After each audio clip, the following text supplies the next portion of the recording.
Alright, someone explain this to me. So I have this Gateron Blue stem. With the click jacket, nothing has been done to it. So I've been working on this project with switches, and I accidentally put this in the wrong bottom housing. Now let me first put it in the right one. Here. Put it in here, and I click it down. That's clicky, right?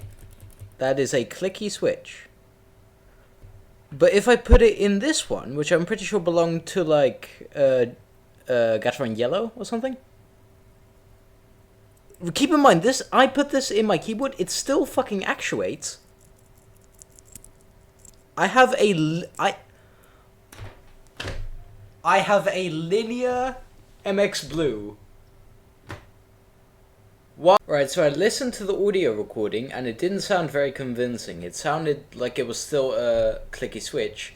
But I promise you, if I put this up to my microphone right here, that's a clicky switch, or it's supposed to be, and this is the regular clicky switch.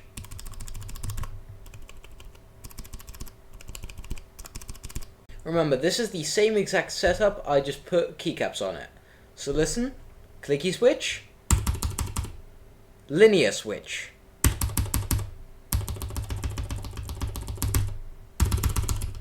They both still actuate perfectly fine.